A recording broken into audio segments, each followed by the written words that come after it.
Ya, chicos, ¿me confirman por favor si se ve la pantalla?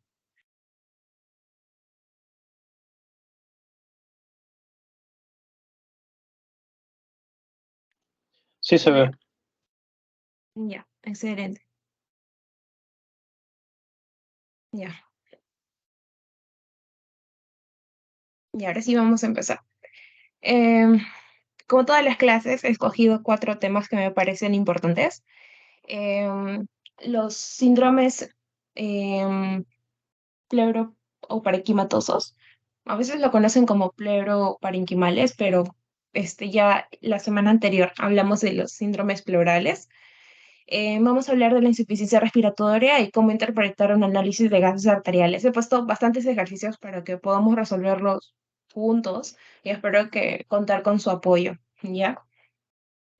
En los síndromes parenquimatosos vamos a tener, básicamente se le va a conocer así a todo aquel síndrome que lesione o genere algún daño al parénquima pulmonar como tal, ¿ya? Entonces, a la cabeza vamos a tener el síndrome de condensación. También vamos a considerar a la telectasia en este caso como separado. Vamos a tener al síndrome cavitario. Vamos a tener al síndrome intersticial y al síndrome supurativo crónico, ¿ya?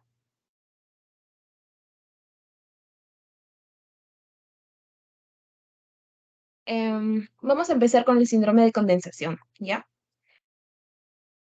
Como les había comentado, el síndrome de condensación, en este caso, va a ser cuando el alveolo, que es así, normal, bonito, normal, eso es lo normal. Pero cuando tenemos un síndrome de condensación, va a haber, ya sea trasudado o exudado, en, en el centro del alveolo, como vemos en la parte de acá. ¿Esto por qué razón? Porque puede haber una infección, porque puede haber un incremento de la presión hidrostática o disminución de la presión coloidosmótica, por ejemplo. La cosa es que el alveolo se llena de algún líquido. Entonces, ¿qué pasa cuando un alveolo se llena de líquido? No hay un buen intercambio gaseoso. Entonces, si no hay un buen intercambio gaseoso, la persona va a sentir que le falta el aire, ¿no? Va a tener la clínica de una disnea, por ejemplo. Eh, bueno, va a tener dificultad respiratoria. Eso es el término. Ahora, en relación a las causas de un síndrome de condensación, vamos a tener a la cabeza la neumonía, ¿ya? Porque ustedes sabrán que básicamente la neumonía es la acumulación de, en este caso, exudado en los alveolos, pero hay otras causas, como la del edema pulmonar, ¿ya? Acá diríamos que no es un contenido oxidativo, sino es más bien un trasudado por un incremento de la presión hidrostática. Y esto puede ser cardiogénico por una insuficiencia cardíaca como tal, o puede ser por otro problema, ¿no? O puede ser no cardiogénico, ¿no? Por un problema, por un tema de proteínas, por ejemplo, una hipolinemia severa. Eh, el paciente se va a encharcar, ¿ya? Edema agudo de pulmón. La otra razón puede ser una hemorragia alveolar, por ejemplo, ¿no?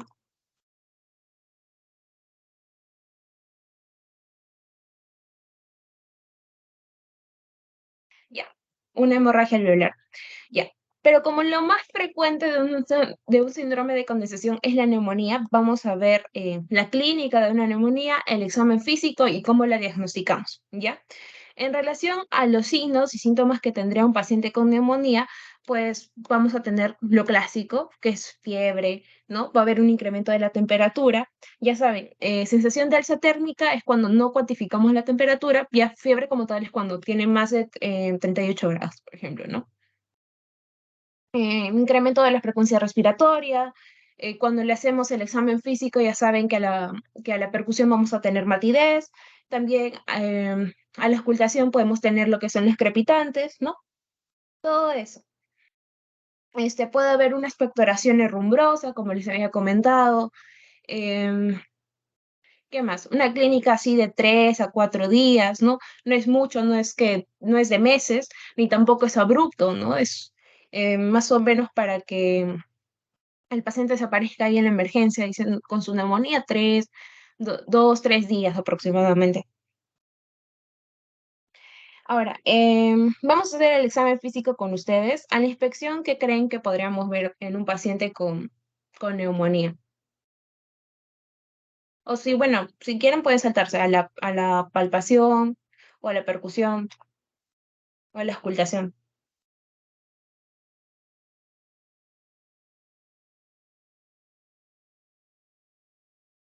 ¿Se acuerdan lo que hicimos la semana anterior? Ya, a la palpación.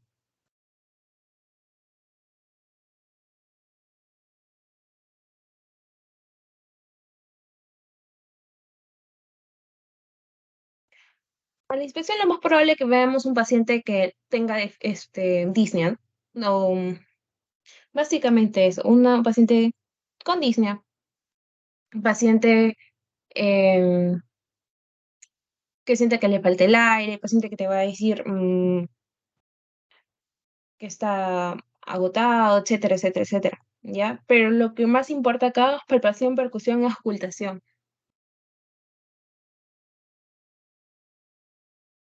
¿Qué encontramos en la palpación?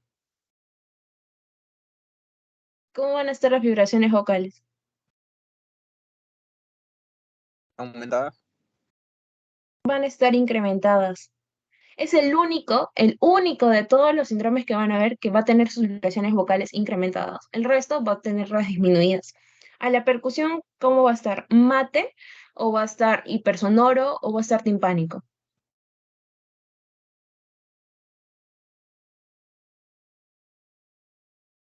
Matidez. Va a haber matidez, muy bien, va a haber matidez. Y a la auscultación, ¿qué es lo que yo voy a encontrar?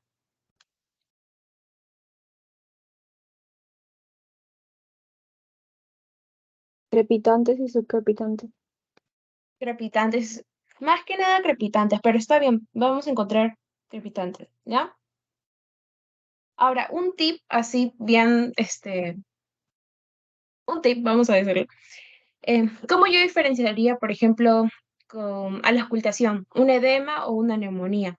Van a tener ambos crepitantes, pero el tema es que en una neumonía, por lo general va a estar localizado. Ya va a ser, por ejemplo, en las ápices o en la porción media del pulmón. En un sitio van a encontrar crepitantes, no en todo el pulmón. En cambio, por ejemplo, en un edema agudo de pulmón van a encontrar en las bases, ¿ya? En las bases más que nada, ¿ya? ¿Ya? Crepitantes van a encontrar, por ejemplo, en neumonía, en una zona localizada nada más, ¿ya? Es una manera también de distinguirlos y obviamente no solamente nos apoyamos del examen físico, sino también de los antecedentes que tiene el paciente. Por ejemplo, si es un paciente con antecedentes es un cardiópata, un paciente que siempre tiene problemas, bueno, que tiene su insuficiencia cardíaca de fondo, ¿no? Y lo veo con edemas, lo veo con insuficiencia, ingurgitación yugular, ¿no?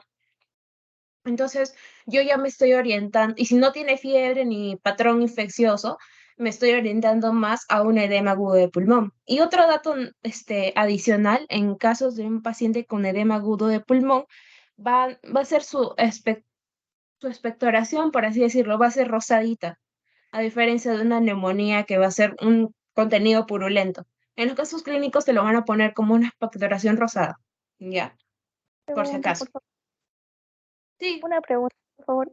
¿Cómo diferencio matidez de hipersonoridad? hipersonoridad lo van a encontrar casi similar como timpanismo, ¿ya? Entonces, tenemos dos grupos, matidez e hipersonoridad o timpanismo, ¿ya? Básicamente es al oído. Yo pongo acá en el espacio intercostal, ¿no? Acá en caso de mi tórax. El sonido es distinto si yo palpo, por ejemplo, en donde está el corazón, en la parte del corazón. El sonido es menos vibrante, por así decirlo. O, por ejemplo, en la parte del hígado, intenta hacer percusión y es otro sonido, a diferencia si percutes a nivel intercostal en la zona del pulmón. Básicamente eso lo tienen que adquirir en la parte práctica, ¿no? pero sí se logra diferenciar. Está bien, gracias. Ujú. Es un sonido, ¿cómo decirlo? Menos vibrante, no. Bueno, la única forma de verdad que puedas distinguirlo es practicando, ya sea con tus familiares. Pero sí, es un sonido menos vibrante, en pocas palabras. Una vez dicho todo esto, ya, empezamos con el tema del diagnóstico. Por ejemplo, tengo una neumonía. ¿Qué pedirían a la cabeza? Ya, te viene tu paciente, le hago examen físico, es una neumonía, pero de ahí, ¿cómo lo confirmo?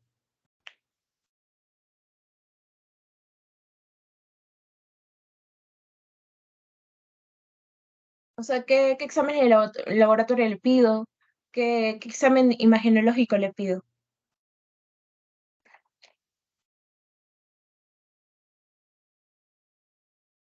Ecografía. Mm, yo diría más una plaquita de tórax, porque te sale todo. Si hay fracturas, te sale. Si hay un derrame, te sale, ¿no? Yo podría pedir una ecografía para, por ejemplo, un derrame, ¿no? Un derrame puedo pedir, pero en la cabeza, en una neumonía, lo confirmatorio es con una placa de tórax, ¿ya? Otro examen que le puedas pedir a nivel de laboratorio.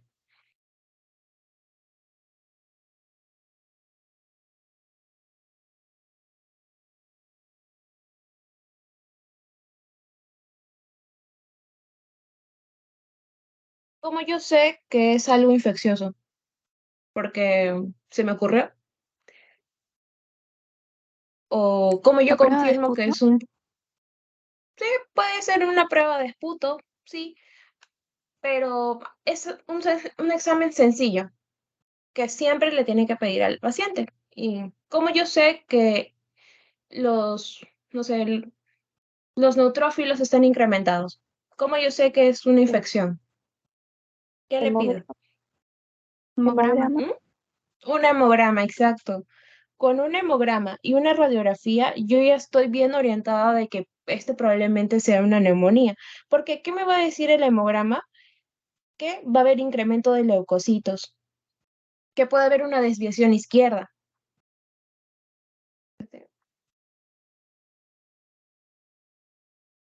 Incremento de leucocitos, ¿ya? Y esto me va a decir que hay una desviación izquierda. ¿Qué quiere decir esto? Que como es tanto el proceso infeccioso, o sea, ni siquiera se deja madurar a los neutrófilos, ¿no? Entonces ya comienza a salir etapas previas a los neutrófilos, ¿no? O células inmaduras de los neutrófilos, por ejemplo, los segmentados, los abastonados, ¿ya?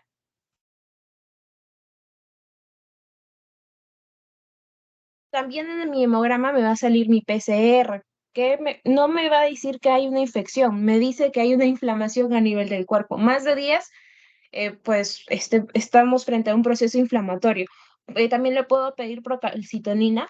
Este solamente me va a decir si es una infección bacteriana. Va a estar incrementado solamente para avisarme si es una infección bacteriana. No me da más información, ¿ya? Pero con estas dos pruebas yo ya sé que es una neumonía. La radiografía va a ser mi prueba diagnóstica, ¿ya? De la neumonía. Ahora, ¿qué es lo que veo en placas? Sé que no me compete mucho hablarles del tema de las placas, pero si se darán cuenta, por ejemplo, en esta de acá hay como una especie de consolidado, ¿no? En esta zona de acá. Esto no es normal, ¿ya? A veces, acá en esta placa, por más zoom que le hagan, no se ve tan claro, o quizás sí, esta partecita de acá. Cuando se marca, se le conoce como broncograma aéreo, ¿ya? Esto me está indicando que es como que mis bronquios o esos bronquiolos están infiltrados de otro contenido, por eso no se tiñen, por eso van a resaltar, ¿ya? Cuando hay un consolidado. Esto es en una tomografía, si se darán cuenta, también pasa lo mismo, y este signo se le conoce como broncograma aéreo, ¿ya? Orientativo de neumonía.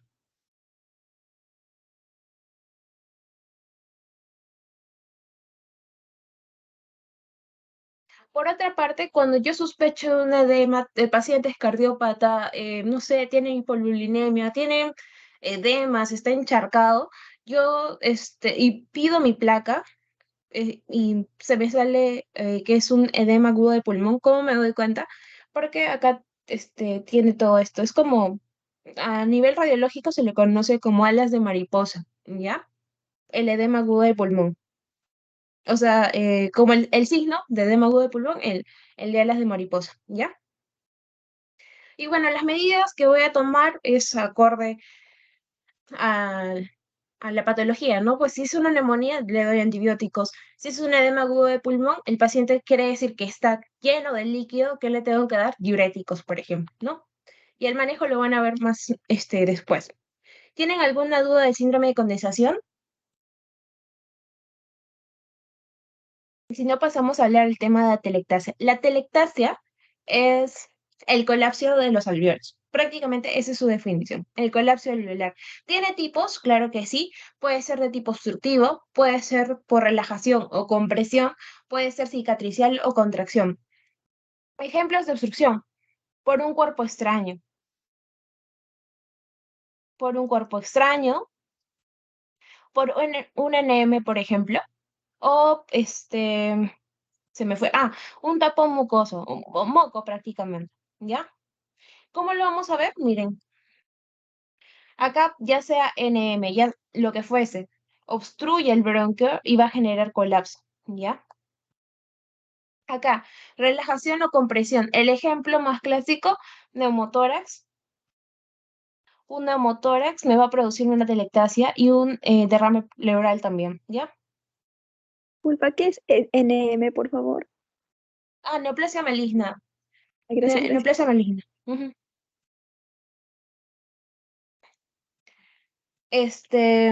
Cicatricial o por contracción cuando el pulmón, por así decirlo, está tan fibrosado, que lo vamos a ver más adelante, que él mismo se va colapsando, ¿ya?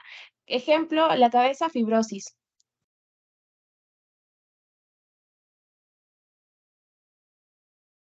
Ay, ¿ya? Ahora, en el examen físico, ¿qué es lo que vamos a encontrar? Un retraimiento probablemente del hemitórax en el cual está comprometido a la inspección, ¿ya? Pero la percusión, no, a la palpación y a la percusión y a la auscultación que creen que vayamos a encontrar. Eso también lo explicamos en la clase anterior. A ver, a la palpación. ¿Ustedes creen que, por ejemplo, una telectasia de tipo obstructiva va a pasar el aire? O bueno, va a vibrar, por ejemplo. ¿Va a haber vibraciones vocales?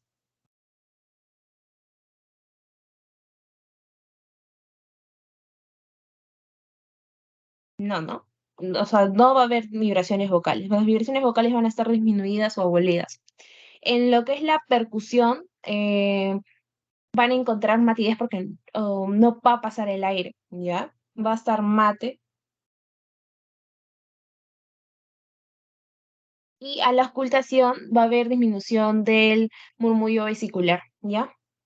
Acá, disminución o inclusive no se va a escuchar el murmullo vesicular. Murmullo vesicular vamos a poner abolido, ¿ya?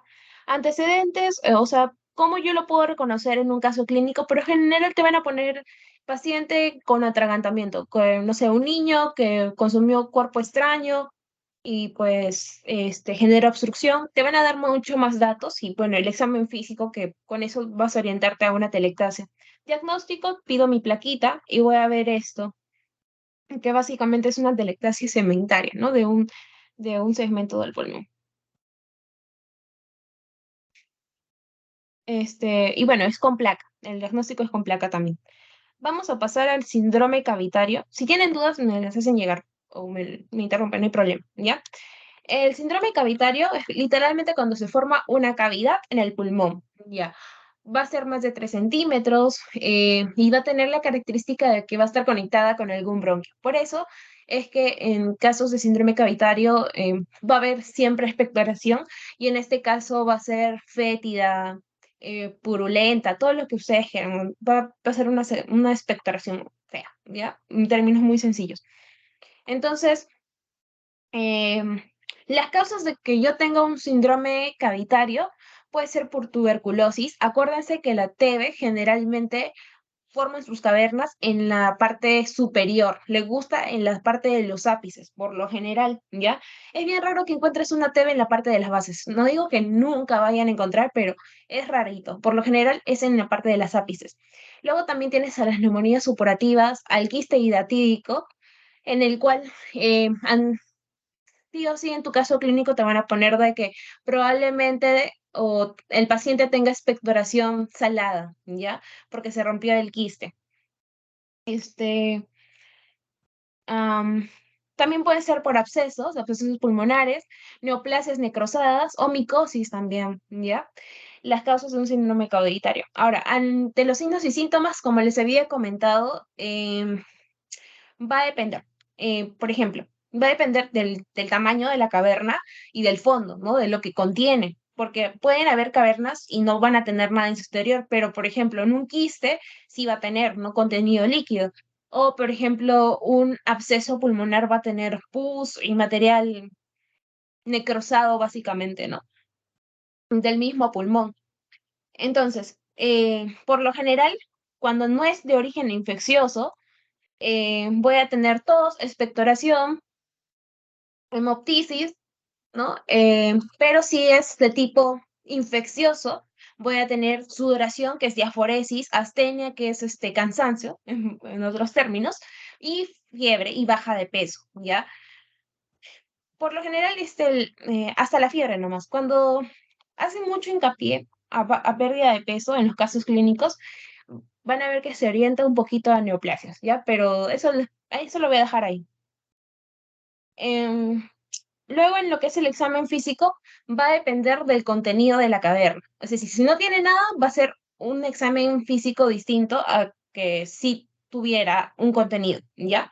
Por ejemplo, a la inspección va a haber una falta de movilidad en el sitio donde está la caverna, ¿ya? Em, También va a haber un tórax adelgazado, ¿no? En la zona o el sitio donde esté la caverna, ya sea porque su causa sea infecciosa o por una neoplasia, ¿no? Que recuerdan que la neoplasia consume un montón, entonces a la persona lo van a ver flaquita y en este caso no ha consumido parte del tórax. En relación a la palpación, las vibraciones vocales van a estar disminuidas si es en cavidad pura, pero van a estar incrementadas, por ejemplo, si esta caverna se acompaña de condensación, ¿ya? Si se acompaña de condensación, va a tener vibraciones vocales incrementadas.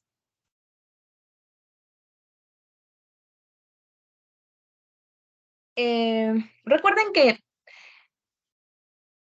toda aquella caverna que esté con condensación va a tener la misma clínica del síndrome de condensación, es decir, va a tener vibraciones vocales incrementadas. Si es una caverna con condensación, va a ser mate, ¿no? A la percusión y pueden encontrar inclusive crépitos, ¿ya? Entonces, para que no se haga mucho, no se confunda mucho. Ahora, si mi caverna es grande y no tiene nada, pues voy a tener una sonoridad torácica, ¿no? Incrementada. Y sí, como les había comentado, si tiene condensación, sí va a tener su matidez o matidez, ¿ya? A nivel de la ocultación, murmullo vesicular disminuido, no va a pasar el aire.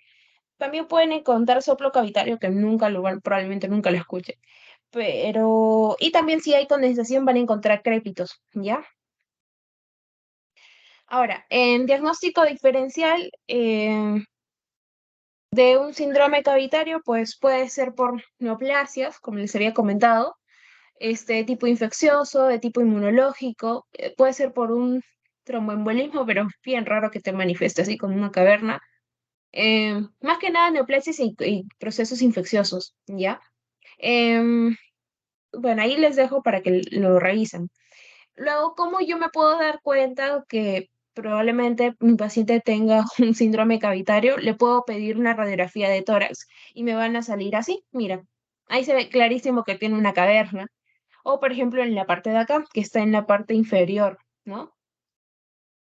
Probablemente una placa así que te diga un paciente que viene de la sierra, que tiene, no sé, muchos animales, es un paciente que vive en la zona rural, por ejemplo, podría sospechar de hasta un quiste hidratédico, ¿no? Em, bueno, me voy a apoyar de la radiografía, me voy a apoyar de la tomo para también detectar el síndrome cavitario.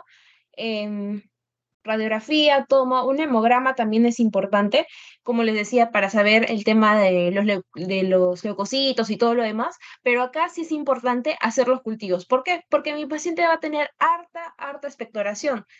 Va a tener, como les había comentado, esta caverna tiene contacto con el bronquio, entonces me va a botar un montón de expectoración. Y ahí es donde yo puedo aprovechar en hacerle cultivos, por ejemplo, hacerle cultivo de esputo, hacerle coloración gram para saber si es una bacteria gram positiva o gram negativa y poder darle un mejor antibiótico. Coloración Ciel-Nielsen para ver si hay bacilos de Koch, por ejemplo. Un Papa Nicolau de esputo para ver si por ahí encontramos una célula que no es, que básicamente me orientaría a que sea una neoplasia, o una meta también necrosada, meta de metástasis por si acaso, o un estudio para hongos también y test serológicos para hidatidosis. Recuerden que quiste hiatídico no pedimos cultivo, no pedimos coloración ni nada, pedimos test serológicos, ¿ya? Básicamente eso es el síndrome cavitario. Ahora vamos a ver el síndrome supurativo crónico, ¿ya? Acá tenemos dos síndromes, dos enfermedades en la cabeza que representan el síndrome supurativo crónico. Tenemos al absceso pulmonar y a la bronquiectasia. Al absceso pulmonar, básicamente, es lo que hemos visto, ¿no? De que va a haber una colección de pus bien circunscrita en el tejido pulmonar, ¿no? Y obviamente me va a producir una caverna también. Va a dejar una zona necrótica y supurada, ¿no? Y básicamente producida por gérmenes piógenos. Los gérmenes piógenos, como acá vemos, vamos a tener a la cabeza el neumococo, el estafilococo, el streptococo, ¿no? Pero también podemos tener otros tipos de agentes etiológicos como el Clostridium perfringens, el Clostridium fragilis, ¿no? Y bueno, las causas de que yo tenga un absceso pulmonar van a ser porque te aspiraste, ¿no? Una aspiración de contenido orofaringio, una obstrucción bronquial, una neumonía complicada, una infección bacteriana, ¿no? Un infarto pulmonar que se infectó, ¿no? O inclusive una contusión pulmonar postraumática, ¿no? Lo golpearon, se forma un hematoma y eso inclusive se puede infectar a la larga, ¿no? Entonces hay que tener cuidado con eso. Entonces, básicamente eso sería para mi diagnóstico. Pido una radiografía, puedo pedir una tomografía acorde a lo que tenga tu hospital. Y bueno, tengo que pedir mi tratamiento básicamente consistiría en antibióticos, ¿no? Es una infección. En relación a la bronquiectasia, como definición tenemos que los bronquios, ¿no? Van a perder su consistencia, van a dilatarse. Es como, van a quedarse como globitos desinflados, ¿ya? Eso es lo que va a pasar. Y acá tenemos una TAC que sé que, no sé si han llevado ya este método diagnóstico por imágenes, pero creo que saben que este no es una TAC de em, pulmonar normal, ¿no? Los bronquios en este caso están bien dilatados. Así no debería estar el bronquio, ni así, ni así. Ya son chiquitos, casi imperceptibles. Entonces acá hay una bronquiectasia. Ya, un dato, el síndrome de Cartagener es la bronquiectasia congénita, o sea, el pacientito van a ser así, bronquiectasia congénita, ¿ya? Entre la patogenia vamos a tener que puede ser de dos tipos, o sea, dos posibles causas que me lleven a la bronquiectasia. Puede ser de tipo infeccioso, un paciente que tiene TB, que tuvo TB a repetición, un paciente que se enferma de neumonías, ¿no? Un paciente que siempre se enferma del aparato respiratorio, ya. Probablemente este sí termine con bronquiectasias. Un paciente que, no sé, tiene una tos crónica, la cual no tiene causa, o alteración, variación a nivel del, em, más que nada en pacientes con tos, por ejemplo, tos crónicas van a generar también daño y alteración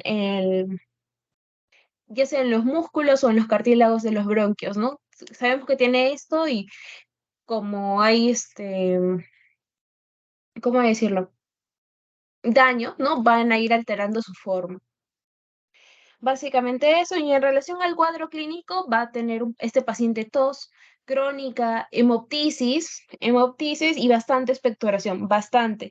El tema también con las bronquiectasis es que se pueden infectar. Recuerden que como producen bastante moco y si este moco no sale, por así decirlo, es un caldo de cultivos para que venga cualquier bacteria y se infecte, ¿ya? Puede ser fétido, me va a producir tos crónica, ¿no? Y voy a tener estertores húmedos, dedos hipocráticos, ¿no? Ya, eso en relación al síndrome supurativo crónico. Vamos a pasar a hablar al síndrome pulmonar intersticial, en el cual básicamente va a haber o una alteración en los alvéolos, es decir, se van a volver más engrosados, ¿ya? Van a estar más engrosados. Ahora, ¿qué pasa acá? Este, Realmente no tienen una causa así aparente, pero esto es lo que pasa, ¿no? Va a haber activación del TGF beta 1 que va a activar a los fibroblastos y miofibroblastos y estos van a formar fibras de colágeno, em, van a formar más fibras de colágeno y van a hacer que el pulmón se vuelva más duro, entre comillas, ¿ya? Eso es básicamente lo que pasa. Em, en relación al cuadro clínico, vamos a tener clubbing, que es lo que vemos ahí en las manitos o uñas en vidrio de reloj. Vamos a tener a un paciente con disnea crónica por lo general. em, Paciente cianótico, podemos encontrar cianosis, va a tener pérdida de peso, ¿no? Em, Básicamente eso, ¿no? Y el paciente probablemente ni se dé cuenta hasta que lo lleguen a saturar y, oh, está con baja saturación.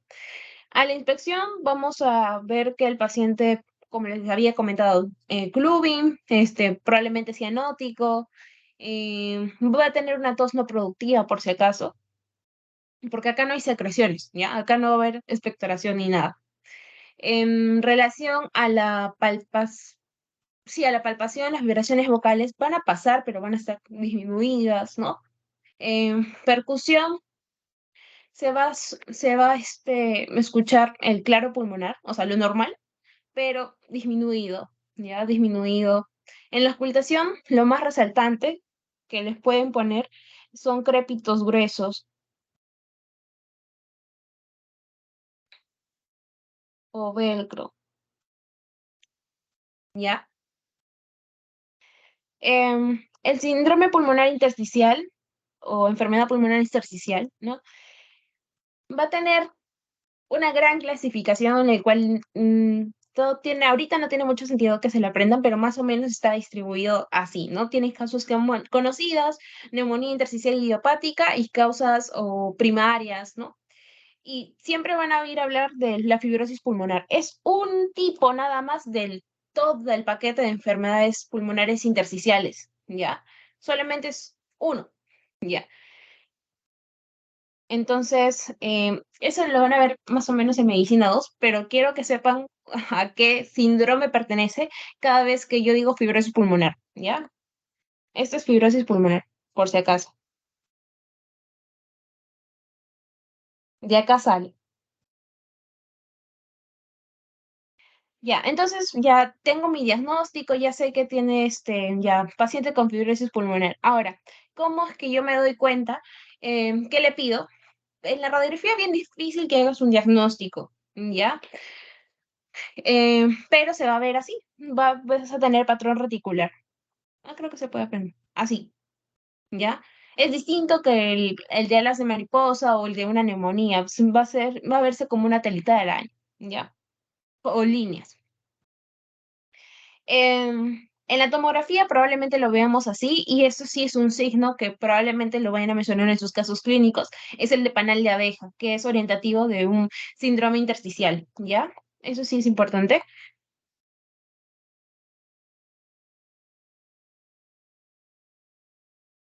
Panal de abeja.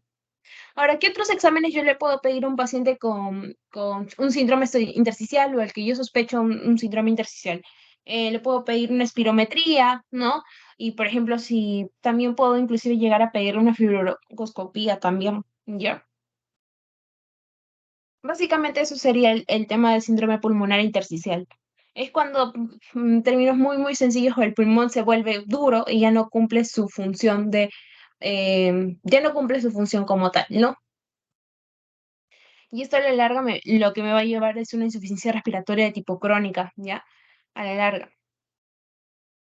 ¿Se me entendió lo que expliqué en la parte de acá? Vamos a pasar a hablar de análisis de gases arteriales, ¿ya? No hay dudas, ¿no? Ya. Pasamos a ver el tema el AGA.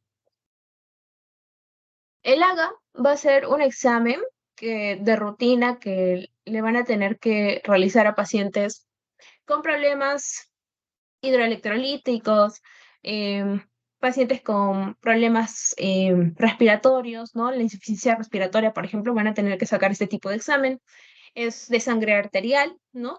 Em, y básicamente es un papelito que te da, creo que acá tengo uno, te da varios datos, ¿ya? Y hay que saberlo interpretar, ¿ya? Em, hay que saberlos interpretar. Em, ¿Qué más? El AGA, en este caso, nos puede dar dos posibles trastornos, ¿no? O bueno, ¿cómo decirlo? Me tengo que guiar mucho del tema del pH para poder interpretar el AGA. Sé que tiene una teoría de fondo de los hidrogeniones, todo eso, pero asumo que ustedes lo saben. Acá vamos a ver cómo lo vamos a interpretar. Al menos quiero que me identifiquen mínimo el trastorno primario y ya después, con otras clases puede que quede todo mucho más claro, ¿ya? Entonces, para nosotros interpretar un AGA, hay que tomar en cuenta el pH. Ah, ya. Les iba a enseñar. Este es el papelito que ustedes van a recoger siempre. Ya, este es un análisis, un AGA, el resultado del AGA, y va a tener un montón de parámetros, como ven en la parte de acá, ¿ya? Tienen que saber interpretarlos, al menos lo de los valores de gases en sangre, ¿ya? Y los valores de electrolitos, ¿no? Básicamente eso. Em, y ya bueno, siguiendo a lo que les comentaba, para interpretar un AGA, tienes que saber los valores normales, en primer lugar. Nosotros sabemos que el pH va de 7.35 a 7.45, ¿ya? La presión parcial de O2 va a ir de 80 a 100, de 80 a 100. La, la presión parcial de CO2 va a ser de 35 a 45. Em,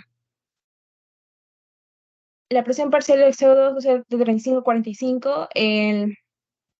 Con eso es suficiente, creo. Sí, con eso es suficiente. Ya después vemos el tema de los electrolitos, porque también lo tienen que saber, pero les menciono. El sodio va de 135 a 145. em, el bicarbonato es de 22 a 26, ¿ya? De ahí lo vamos a volver a mencionar, porque es importante que lo aprendan, pero tienen que tener en claro esos valores, ¿ya? Entonces, una vez que yo identifique mi pH, voy a tener dos posibles caminos, ¿no? Si está bajo, es una acidemia. Si está alto, es una alcalemia, ya. Si está bajo, es una acidemia. Si está alto, es una alcalemia. Ahora, hay dos razones por las cuales yo puedo tener una acidosis o una acidemia. Uno, que mi bicarbonato esté bajo, mi HCO3 esté bajo, o mi CO2 esté alto, ¿ya? Igual, para que yo tenga una una alcalemia, tengo dos posibles razones. O mi bicarbonato está por las nubes o está alto, o mi CO2 está bajo, ¿ya? Entonces, una vez que yo tengo bien clarito esos dos, yo puedo ya identificar trastornos primarios, ¿ya? Entonces, cualquier alteración en el bicarbonato, ¿no? Se va a llamar, metabólico, ¿ya? Va a recibir el nombre de metabólico. Cualquier alteración en el CO2 va a recibir el nombre de respiratorio, ¿ya? Entonces, una vez que tienen claro eso, ¿no? Vamos a tener todas estas posibles combinaciones: acidosis metabólica, acidosis respiratoria, alcalosis metabólica y alcalosis respiratoria, ¿ya? Ya. Entonces, básicamente, acá está lo que les he comentado. Si mi pH está normal, se le conoce como udremia. Si mi pH está bajo, es una acidosis. Si mi pH está alto, es una alcalosis. Listo. Ahora, para que yo tenga una acidosis, o mi bicarbonato está bajo o mi CO2 está incrementado. Si mi bicarbonato está bajo, se le conoce como acidosis metabólica. Si tengo mi pH ácido y tengo un incremento de la presión parcial de CO2, es una acidosis respiratoria, ¿ya? Ahora, vamos con la alcalosis. Si mi pH está alto, puede ser por dos razones: porque hay un incremento del bicarbonato o porque hay una disminución del CO2. Si hay un incremento del bicarbonato, es una alcalosis metabólica. Si hay una disminución del CO2, es una alcalosis respiratoria. Una vez que me tienen bien claro todo esto, vamos a pasar a hablar de los trastornos secundarios. Cada uno de estos trastornos que les acabo de comentar, de esos trastornos primarios, van a tener una compensación, ¿ya? Por ejemplo, si yo tengo una acidosis metabólica, el que lo va a compensar es el CO2, ¿ya?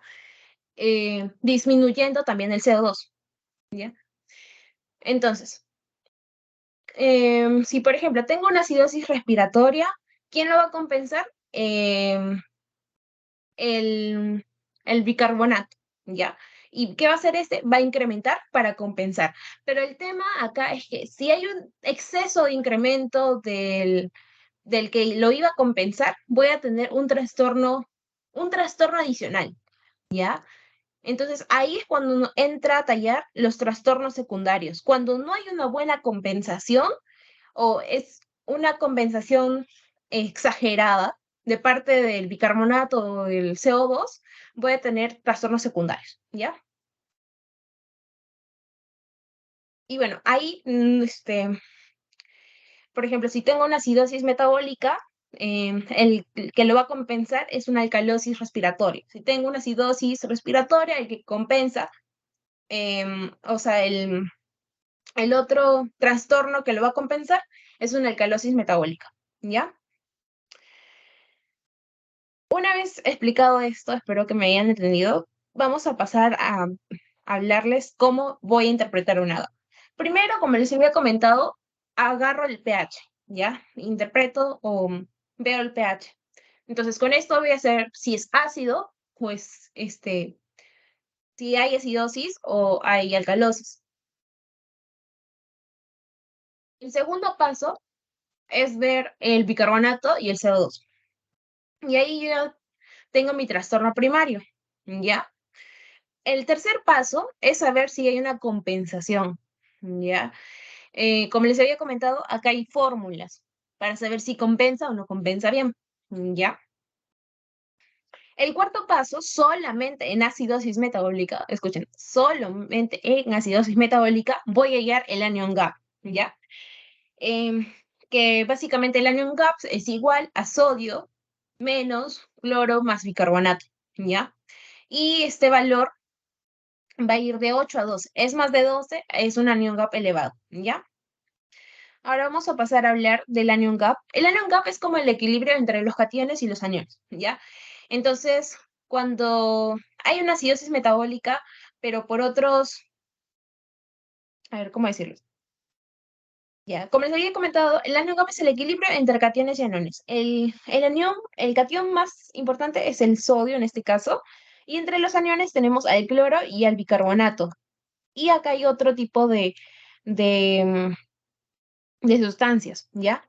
El tema es que si estas sustancias incrementan, eh, incrementan, vamos a decir que tenemos un anion gap elevado. Ahora, ¿qué otras sustancias tenemos? ¿Qué otro tipo de aniones tenemos? Tenemos al ácido láctico, ¿no? O al lactato, a las cetonas, ¿no? Que van a generar un incremento y van a generar este desbalance en este equilibrio que había, ¿ya? Pero recuerden, esto solamente lo pedimos en acidosis metabólica, por si acaso. ¿Qué más? ¿Qué más? Y bueno, el quinto paso es para saber si tenemos otro trastorno metabólico asociado, ¿no? Pero vamos a dejarlo, primero hay que poder detectar el trastorno primario antes de ver si hay otro trastorno agregado, ¿ya? Como les había comentado, básicamente, una vez que identificamos el trastorno primario, es un trastorno metabólico, tenemos que saber el anion gap, ¿ya? Y tenemos que preguntarnos si compensa o no compensa. Si tenemos un trastorno respiratorio, tenemos que identificar si es agudo o es crónico y sobre todo si compensa, si el metabólico compensa, porque ya les he comentado, ¿no? Los trastornos metabólicos se compensan con el CO2, ¿ya? El trastorno respiratorio se compensa con el bicarbonato, ¿ya? Em, el tema, te voy a dejar esta tablita, ¿ya? Básicamente, acá están las fórmulas que se utilizan para ver si hay compensación. Acá tenemos las causas del anion gap elevado y anion gap normal, ¿no? Que es importante, sí, porque es orientativo, ¿no? Y más tu anamnesis, ya puedes identificar con tu AGA, ¿no? Y la clínica qué diagnóstico tiene el paciente, ¿no? La cabeza puede ser, cuando tenemos anion gap elevado, puede ser una un anion gap normal, disculpe, un anion gap normal puede ser por cetoacidosis, eh, puede ser por intoxicación por etanol, metanol, o un incremento de los lactatos, ¿no? O rabdomiólisis, ¿no? Ya. Ahora, voy a hacer un pequeño ejercicio porque espero que me hayan entendido. Ya. Vamos a identificar el trastorno primario con estos datos.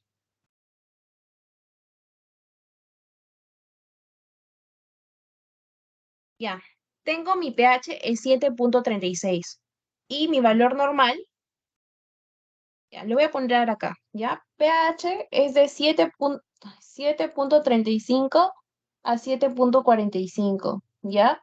El HCO3, o sea, el bicarbonato, es de 22 a 26 y el PCO2 es de 35 a 45, ¿ya? Acá tenemos los valores normales.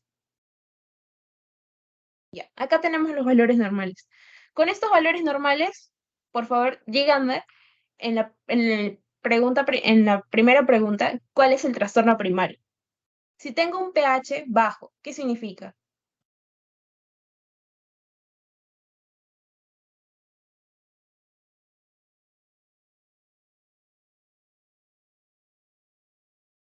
¿Es acidosis o alcalosis? ¿O acidemia o alcalemia? En el primero no habría trastorno. Claro, no habría trastorno. Muy bien. ¿Por qué? Porque el pH está en rango normal. Es 7.35 a 7.45. El pH está normal. El HCO3, 22 a 26, también está normal. Ay, caramba. Em, también está normal.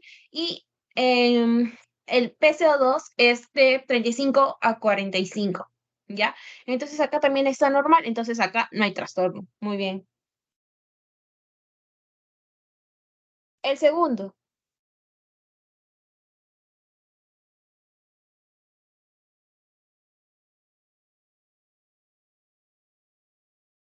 El segundo, a ver, 7.30, ¿qué es? ¿Acidosis, alcalemia o acidemia?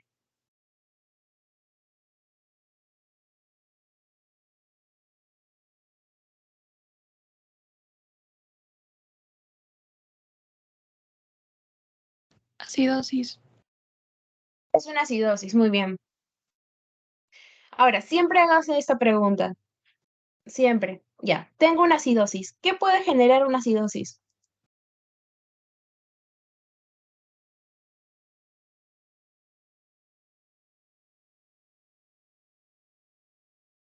La ¿Cómo disminución. tiene que estar mi bicarbonato? ¿Ah?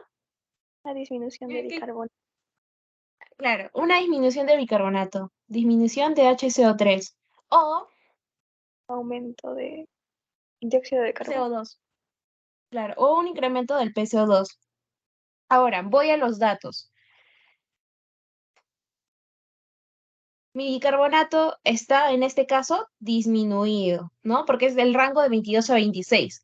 Y mi PCO2 es de 35 y 45, está disminuido, ¿no? Entonces,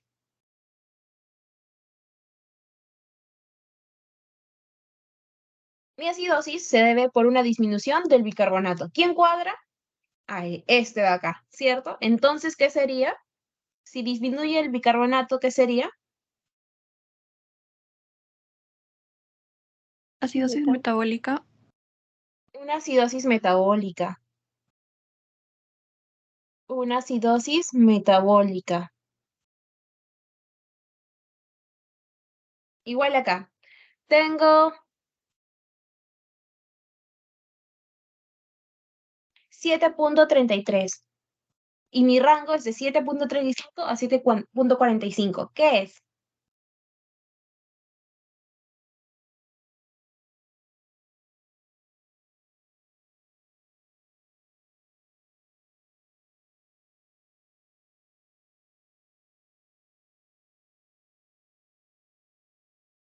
Ácidos.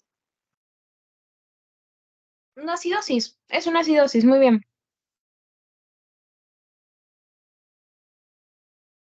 Ahora,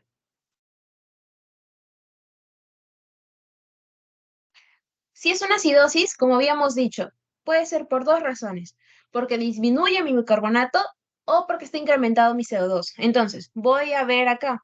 Mi bicarbonato está incrementado y mi PCO2 es de 35 a 45. Está disminuido. ¿Quién es el que cuadra? Espérate, no. 22 a 26.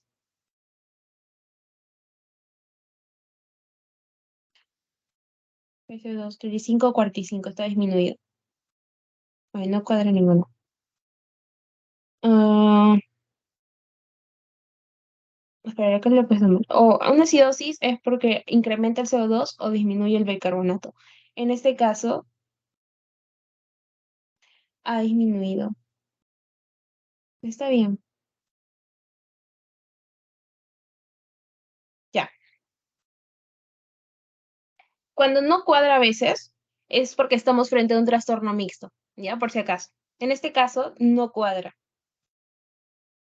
Entonces, cuando esto les pasa, es porque estamos frente a un trastorno mixto. No se van a olvidar, ¿ya? Am, sí, pues, ¿no? pH menos de 7, acidosis, trastorno mixto.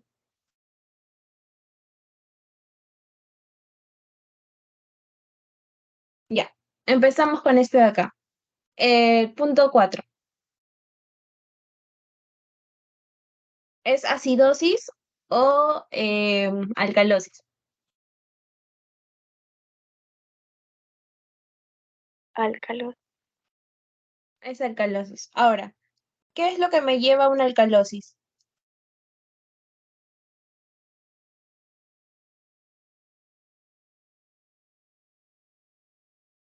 Mm,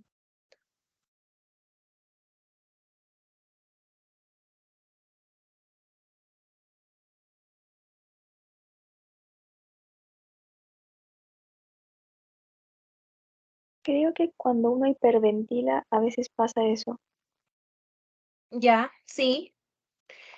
pero en relación al bicarbonato o al CO2, ¿cómo tienen que estar para que yo tenga una alcalosis? O mucho bicarbonato o poco CO2. Exacto, o es mucho bicarbonato o hay poco CO2. Entonces, vamos acá. Acá mi bicarbonato está disminuido. Acá mi CO2 está también disminuido. Entonces, ¿quién es el que cuadra? El PCO2, ¿cierto? En este caso, ¿cómo sería el nombre del...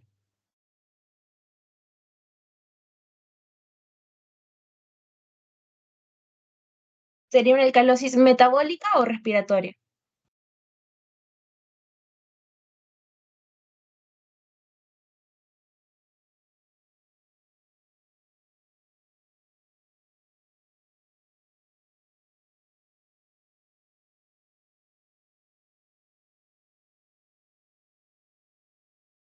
¿Cómo sería?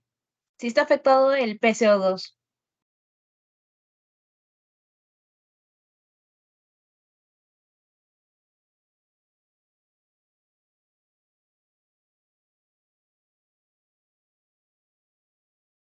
Respiratoria. Sería una alcalosis respiratoria, muy bien.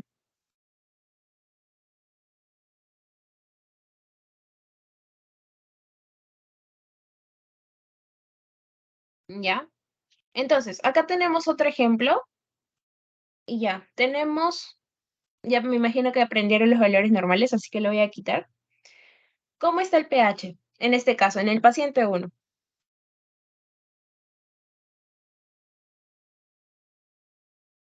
¿En acidosis o alcalosis?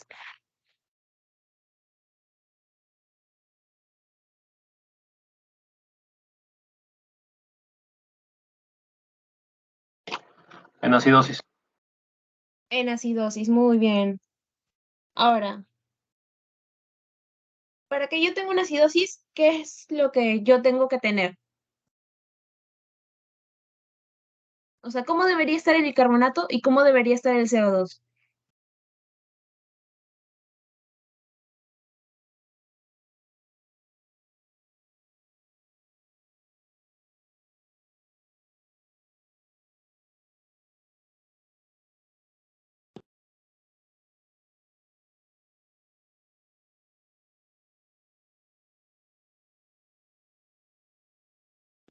En una acidosis, mi CO2, mi bicarbonato está disminuido, ¿ya? O mi PCO2 está incrementado. En este caso, ¿cómo está el bicarbonato? ¿Está en rango normal? Está abajo. Está disminuido. ¿Y cómo está mi PCO2?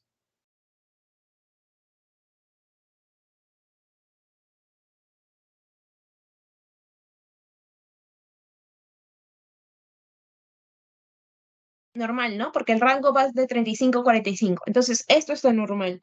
Entonces, ¿esto qué significa? Que tenemos una acidosis de tipo metabólica, ¿ya? Porque el que está alterado es el bicarbonato, ¿sí? Entonces ya tenemos mi trastorno primario. Estamos ante una acidosis metabólica. Ahora, como les había comentado, a toda acidosis metabólica se le hace anion gap. ¿Cómo yo calculo el anion gap?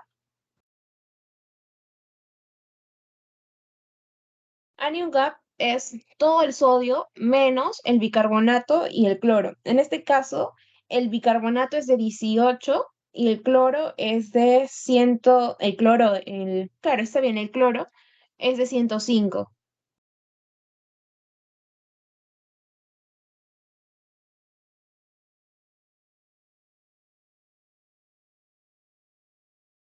Mi anion gap está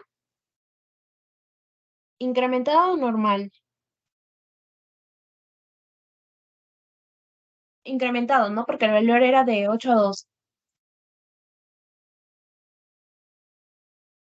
Ya. Ahora, como les había comentado, una vez que uno identifica el trastorno primario, bueno, una vez que uno ve el pH, ve el bicarbonato y el CO2, y en este caso hay el anión K porque es una acidosis metabólica, tienes que preguntarte si compensa o no compensa. Todas estas fórmulas que están acá es para hallar si compensa o no compensa. ¿Ya? Ahora vamos a ver si compensa o no compensa, ¿ya? Entonces, si estamos ante una acidosis metabólica, ¿qué fórmula escojo? Escojo la de acá, la ecuación de Winter, esta de acá, la cual te dice que, o sea, para saber si la presión de CO2 compensa, tienes que multiplicarle 1.5 por el bicarbonato, que en este caso es 18, ¿ya? Y más 8 y más menos 2. Ya voy a multiplicarlo porque... O alguien que lo multiplique. Ahorita lo voy a multiplicar. 1.5 por 18, ¿no? 18.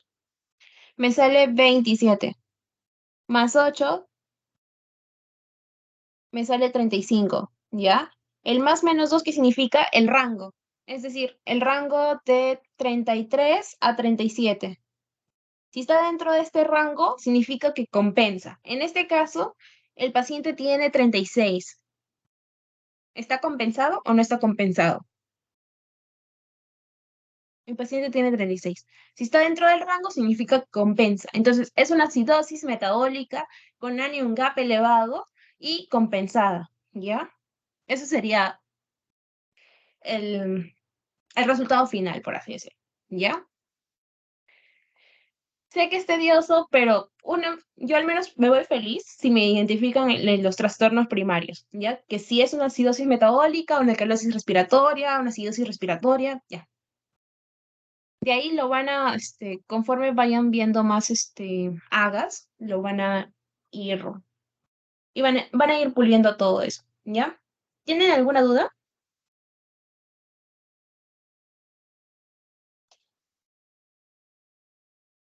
¿Quedó claro lo de los trastornos primarios?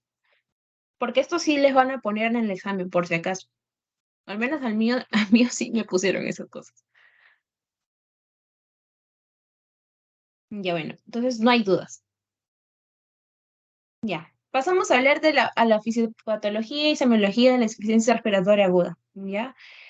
La insuficiencia respiratoria aguda es cuando la incapacidad de nuestro sistema respiratorio para realizar un buen intercambio gaseoso. ¿Ya? Esa básicamente sería la definición.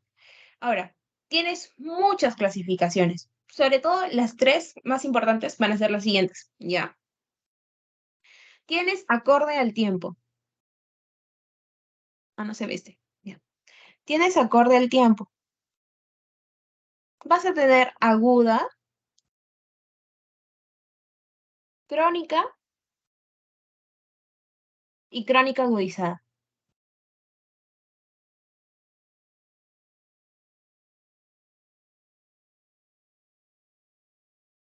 Aguda, crónica y crónica agudizada. Esa es una clasificación, ¿ya? Una. Luego tienes otra clasificación y tienes la tercera clasificación. Ya son formas de clasificar a la insuficiencia respiratoria. Es un tema amplio. Ahora, ¿qué va a pasar con la clasificación? Ya.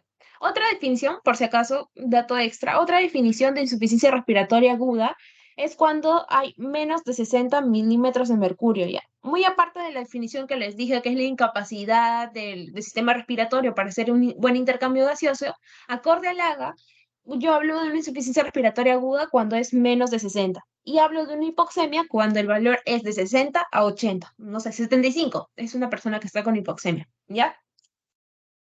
Ahora, el tema es la segunda clasificación que ahorita les voy a explicar, ¿ya? Esta clasificación es acorde a los resultados del AGA, o sea, de lo que vimos anteriormente, ¿ya? No solamente te muestra, o sea, no solamente sirve para saber si es acidosis o es alcalosis, sino también te da otros datitos, como los que están acá abajo, no sé si lo ven, pero viene por segmentos, ¿ya?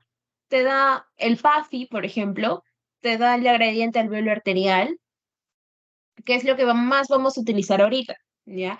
La gradiente del alveolo arterial es como un indicador que me va a dar a entender si hay un buen intercambio gaseoso, o sea, que me va a indicar si hay un buen intercambio gaseoso o no, ¿ya? Cuando está incrementado es porque hay una lesión a nivel del parénquima pulmonar, ¿ya? Solamente esos datitos importantes. Gradiente del velo arterial cuando está incrementado es porque hay lesión del parénquima, ¿ya? Ahora, ¿en qué casos puede estar incrementados? Sobre todo cuando hay insuficiencia respiratoria de tipo 1, ahorita les voy a explicar eso, ¿ya? Ya, mejor les explico primero eso, no se me vayan a marear. Am, ya una vez que ya les expliqué lo de la gradiente, y ya me saben los valores normales de PCO2 y O2, voy a explicarles la clasificación acorde al AGA, ¿ya? Vamos a tener, en sí son cuatro tipos, pero voy a solamente hablarles de los dos primeros, ¿ya? La insuficiencia respiratoria de tipo 1 se le conoce como hipoxémica, ¿ya? ¿Por qué? Su presión parcial de oxígeno va a ser menos de 60 en primer lugar, ¿ya? Em, Menos de 60. Y la PCO2 acá tiene, va a estar normal o va a estar bajo. Esto es importantísimo, porque esto es lo que va a diferenciar de la ira tipo 2. La gradiente del alveolo arterial va a estar elevada, ¿ya? ¿Y en qué casos yo lo voy a ver? Estos son las alteraciones fisiopatológicas que lo vamos a ver más adelante, ¿ya? Pero en términos muy sencillos, yo lo puedo ver en una neumonía, yo lo puedo ver en un TEP, por ejemplo, yo lo puedo ver en un edema agudo de pulmón, ¿no? Edema agudo de pulmón, yo lo puedo ver en el asma, lo puedo ver en el EPOC, ¿ya? Son todas las posibles enfermedades. Bueno, hay más, pero son algunas. El tipo 2 es hipoxémica porque esa es la definición de ira, o sea, y es menos de 60, ¿no? O sea, sí o sí va a haber hipoxia. El tema es que acá el PCO2 va a estar elevado, va a ser más de 45, ¿ya? Va a estar elevado y acá hay otra gran diferencia. La gradiente alveolo arterial va a ser normal. ¿Esto qué me explica o qué me dice de que mi daño no está a nivel del parénquima? Está en otro sitio, no es a nivel del pulmón. Mi pulmón está sano. Entonces, ¿por qué causas pueden ser? A nivel fisiopatológico va a ser por hipoventilación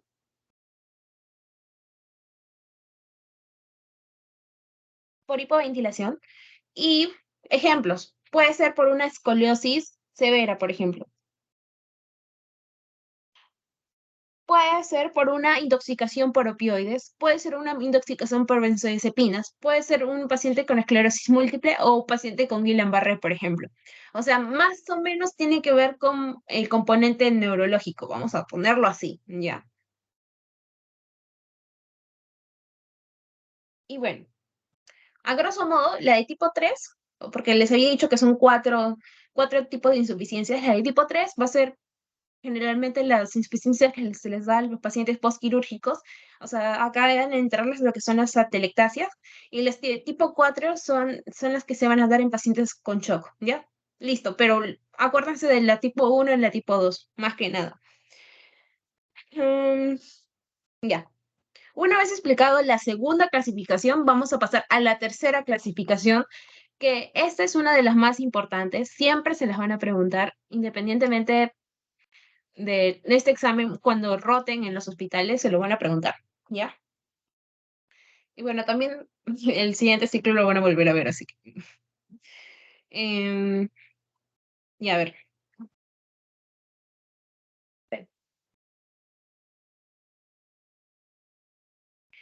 Y a ver. Nosotros, antes, para poder detectar la parte fisiopatológica con el AGA, tenemos que ver primero que el oxígeno, la presión parcial de oxígeno, esté menos de 60. O en este caso, de 60 a 80, ¿no? Porque te dice hipoxemia. Luego tenemos que ver el CO2, ¿ya? Para saber si está alto o no está alto. Si está alto y hay hipoventilación, voy a ver la gradiente alveolar arterial. La gradiente alveolar arterial, ¿qué me dice? Pregunta. ¿Qué me dice la gradiente alveolar arterial? ¿Y ¿Cuánto es su valor normal, por ejemplo? ¿Y qué significa cuando está incrementada?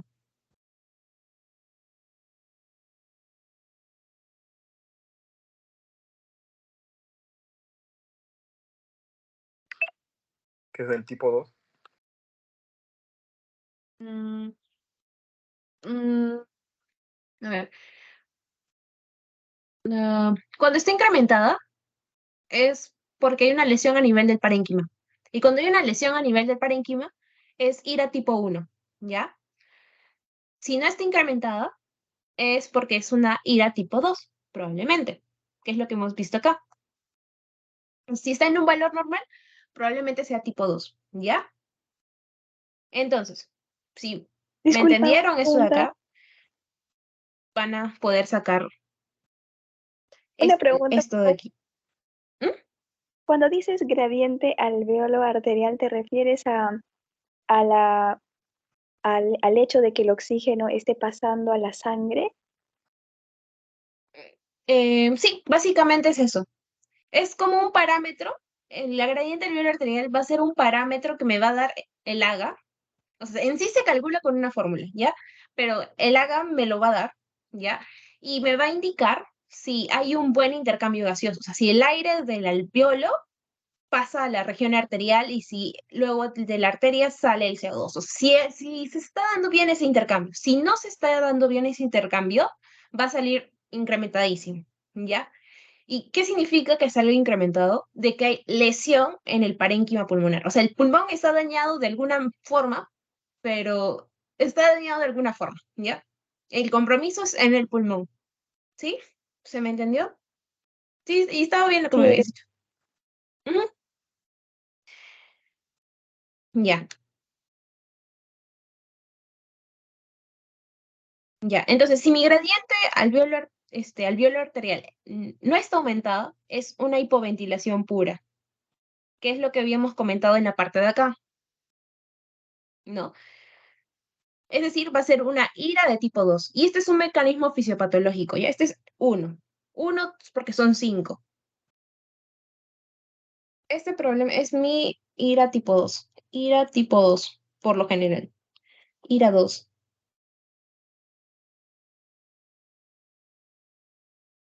Ya, una vez explicado esto, si no hay hipercapnia, o sea, mi CO2 está normal, ¿a qué nos estamos refiriendo? Probablemente todo lo que ven acá es una ira tipo 1, ¿no?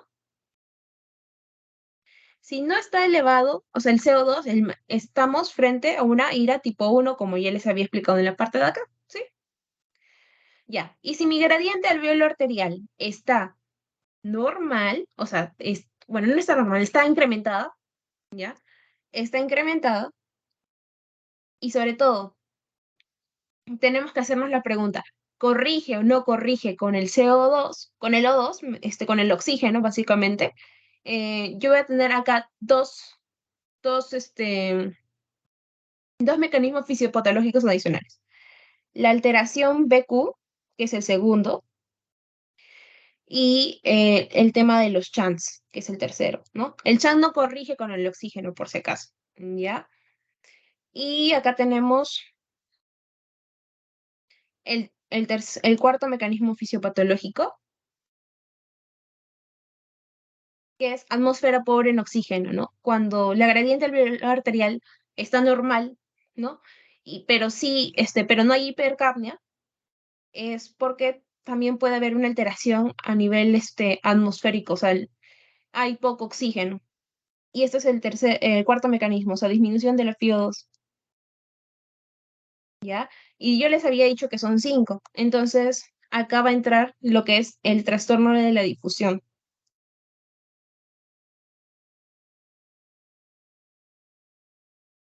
¿ya? Ahorita lo vamos a poner en práctica, no se asusten, pero básicamente lo que les quiero decir es que hay 5 mecanismos fisiopatológicos de la ira. Uno, la hipoventilación.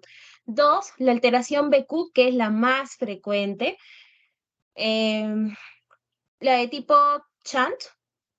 4, la disminución de la FiO2 y 5, y 5, la de la alteración de la difusión, o trastorno en la difusión, se llama, trastorno en la difusión, ya. Ahora, se preguntarán en qué consiste y todo lo demás. Ahorita les voy a explicar. En relación a la hipoventilación, es cuando la persona hace un buen intercambio. O sea, si entra aire, sale, todo ok, sí hay el intercambio, pero el tema es que hay problemas a nivel neuromuscular o tanto en el sistema nervioso central que hace que, ¿cómo decirlo? Los movimientos de expiración, inspiración, no sean normales, por así decirlo. Entonces, funciona, mi pulmón está bien, pero la parte neuromuscular o neurológica que contribuye a la respiración está mal, ¿ya? ¿En qué casos, como les había comentado, una intoxicación por benzodiazepinas, por ejemplo, ¿no? Saben que las benzodiazepinas deprimen, generan depresión respiratoria a nivel de la protuberancia, a nivel de la cabeza, ¿no? Entonces, o sea, mi pulmón está ok, mis alvéolos están ok. El tema es el nivel de sistema nervioso. Entonces, lo que me va a generar es una hipoventilación, que tú ya no respires, o sea, ¿cómo decirlo? Respires lentito, ¿ya? Y por lo general, como les había comentado, es SIRA tipo 2, ¿ya? Ahora, pasamos a una alteración BQ, que es básicamente cuando se ve en asma y en EPOC, por ejemplo. En relación a los chants, es cuando la sangre no se oxigena bien. O sea, es como que al alvéolo no le llega el aire y la sangre se queda sin oxigenarse, ¿ya?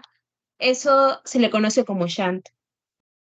La sangre es cuando la sangre no se oxigena bien, prácticamente porque no se dio ese intercambio gaseoso.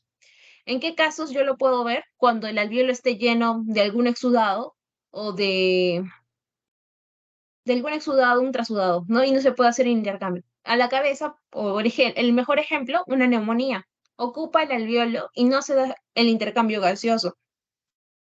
Y eso se le conoce como shunt. Cuando hablamos de una disminución de la FiO2, cuando nosotros nos vamos a altura, ¿no? Hay poco oxígeno. O sea, ya no es tema de nosotros. Nuestros pulmones funcionan bien, nuestro alvéolo funciona bien, se da un buen intercambio gaseoso, pero el tema es que hay poco oxígeno en altura. Entonces es a nivel, o sea, no es a nivel de nuestro cuerpo. O sea, nada está fallando en nuestro cuerpo. Es el tema, el problema es ambiental, por así decirlo. Y el tema de la difusión, que es el quinto, es cuando la membrana está tan engrosada que no se da un buen intercambio gaseoso. Y es lo que se da en la fibrosis pulmonar, por ejemplo. Lo que acabamos de ver del síndrome intersticial, ya, a eso hago referencia, ¿ya? Entonces, esos son los 5 mecanismos por los cuales yo voy a tener una insuficiencia respiratoria aguda, ¿ya?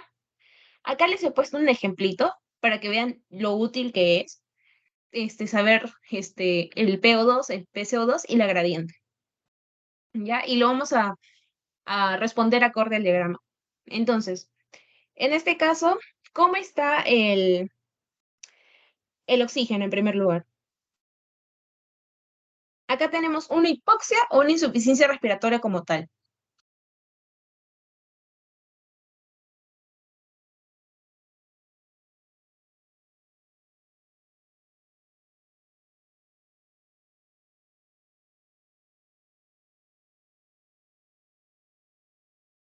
Chicos, ¿cuándo hablo de una insuficiencia respiratoria? O sea, en cuánto tiene que estar mi PO2 para yo decir, ah, eso no es insuficiencia respiratoria?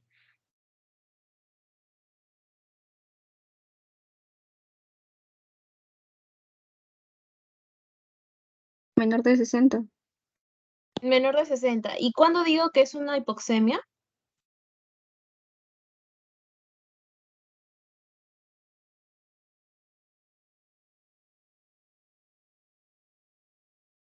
Cuando va de 60 a 80, ¿ya?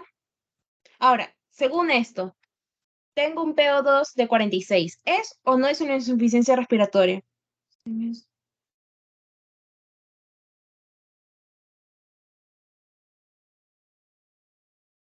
o no es?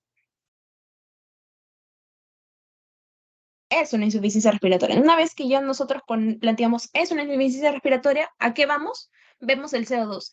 ¿El CO2 está normal, está disminuido o está incrementado? Un poquito incrementado. Está incrementado, muy bien. Entonces, ¿sería una ira tipo uno o tipo 2? Y vemos adicionalmente la gradiente. ¿Cómo está la gradiente? Antes de que me respondan otro, ¿cómo está la gradiente? ¿Está normal o está incrementado? Recuerden, la gradiente es hasta 20, por si acaso. ¿Está normal o está incrementado? Normal. Normal. Está normal, muy bien. Ya, entonces, una vez que me han respondido esto, ¿es una ira tipo uno o es una ira tipo 2?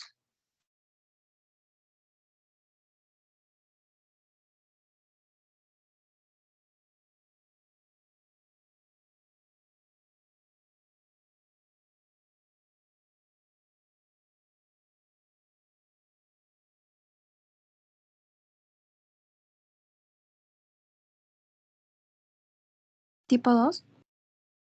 Es de tipo 2. Muy bien, es de tipo 2. ¿Por qué? Porque el PCO2 está incrementado y porque la gradiente alveolo arterial está normal. ¿Y cómo sería una ira tipo uno? O sea, ya sabemos que el PO2 está a menos de 60 en ambos. Eso sí es clave. Pero ¿cómo está el PCO2 en la ira tipo uno y cómo está la gradiente alveolo arterial en la tipo uno?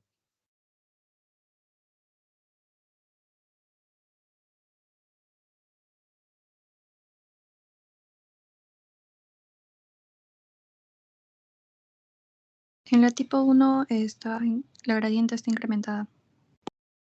Ya, muy bien, muy bien. ¿Y cómo está el PCO2? Normal abajo. Muy bien, ¿el PCO2 está normal o está bajo? Muy bien, chicos. Me siento tan orgulloso. Ya. Entonces, decimos que es una ira tipo 2, ¿no? Ira tipo 2. Ahora, ya bueno, con eso ya saldría un poquito, porque vamos a nuestro cuadrito que acabamos de ver.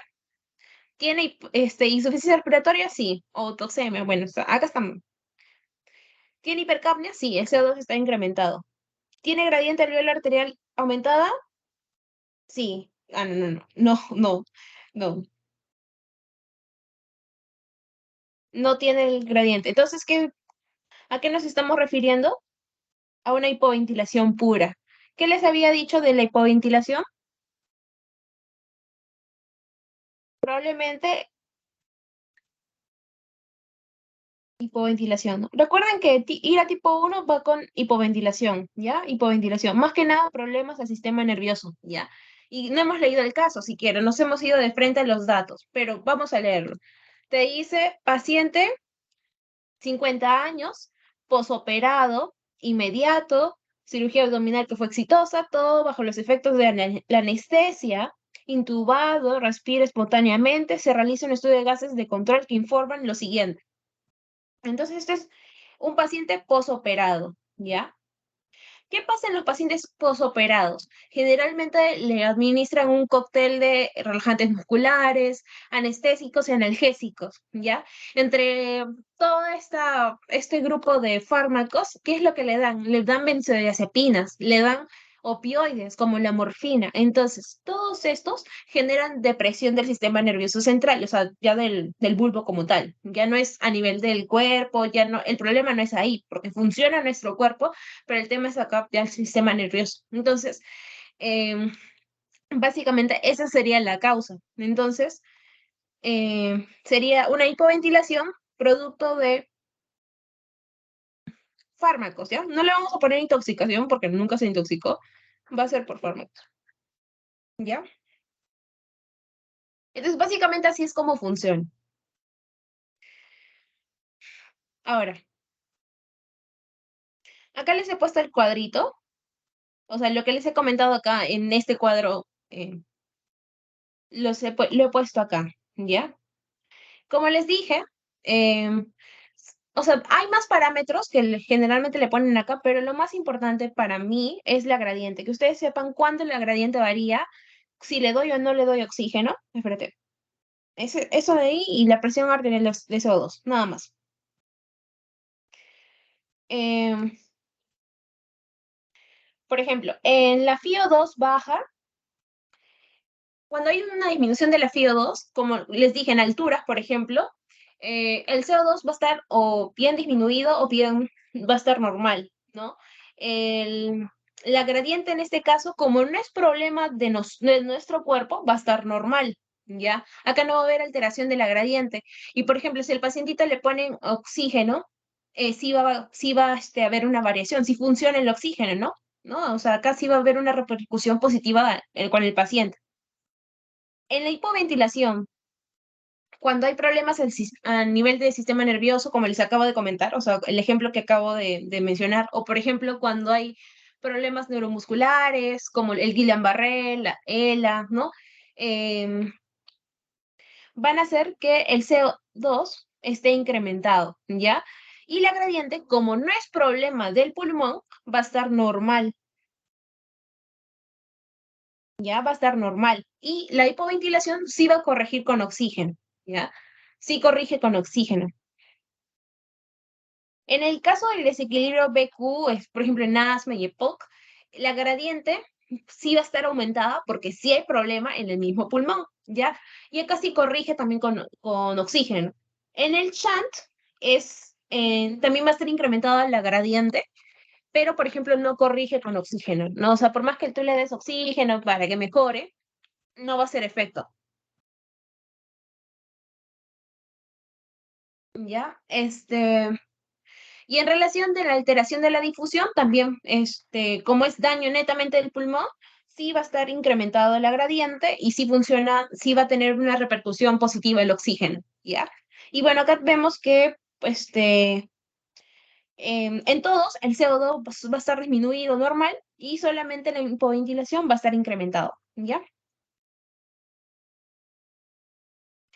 Ya, y ahí terminaríamos con los mecanismos fisiopatológicos, ¿ya? Ahora, pregunta para ustedes, si me han entendido.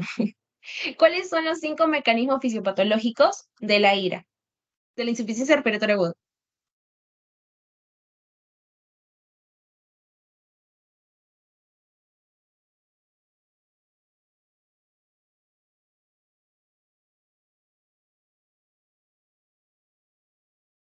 Lo que acabamos de comentar, eso.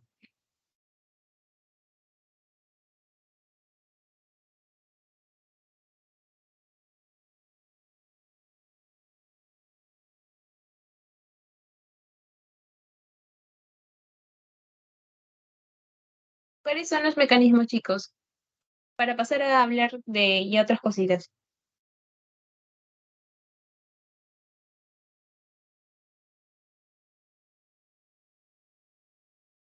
Ya, del ejemplo. ¿Cuál es el caso del ejemplo? O el mecanismo fisiopatológico del ejemplo que vimos.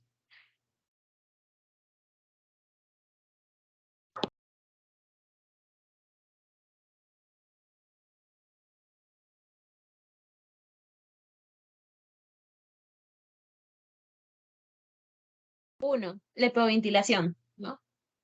El resto,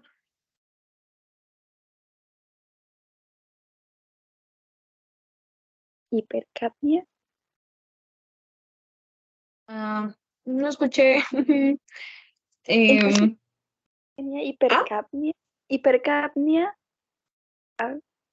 podría decir. Hipoxia. ¿El shunt pulmonar? No. A ver, chicos.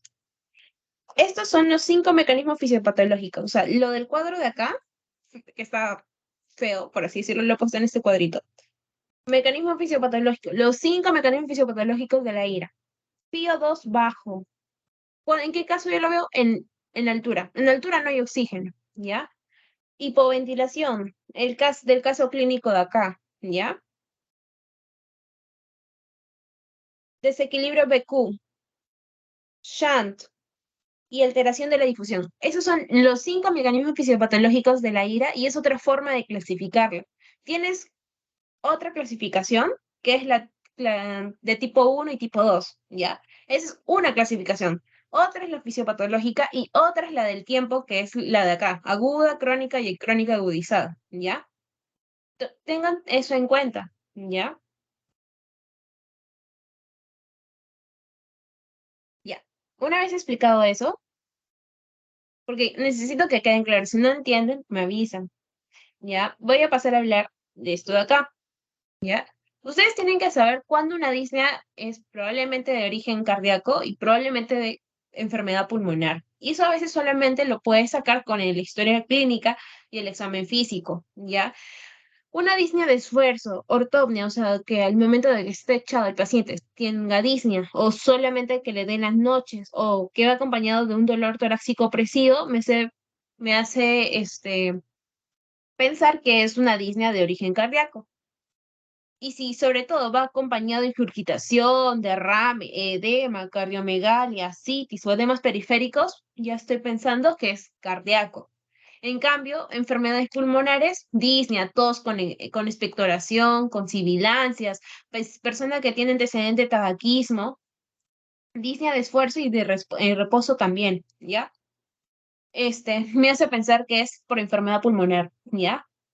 Y si veo un tórax en tonel, sibilancias, disminuye del murmullo vesicular, también me hace pensar que es pulmonar. ¿Es importante? Sí, porque en la clase anterior les había comentado que hay muchas causas de disnea, pero entre las principales y las que siempre van a haber van a ser las de origen cardiogénico y las de origen pulmonar, ¿ya? Ahora, patrones clínicos de disnea aguda, ¿no? Puede ser por obstrucción de vía aérea, extratoráxica, intratoráxica, ¿no? De tipo pleural por neumotórax o derrame pleural, por ejemplo, condensación a la cabeza, neumonías, ¿no? Edema pulmonar, que puede ser cardiogénico, no cardiogénico, obstrucción vascular pulmonar, un TEP, por ejemplo, ¿no? Y mecánico y psicógeno. Pacientes con trastornos de ansiedad generan disnea, o sea, ellos por el cuadro que tienen, generan disnea, o sea, en su cuadro ansioso.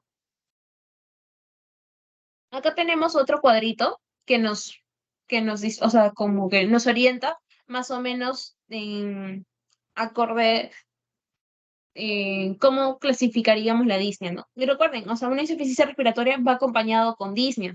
Entonces nosotros con la clínica y obviamente nuestro análisis de gases arteriales, que es lo que acabamos de ver, tenemos que orientar a qué va, ¿no? Es cardiogénico, es por sistema nervioso, es por, el daño está a nivel del pulmón, ¿no?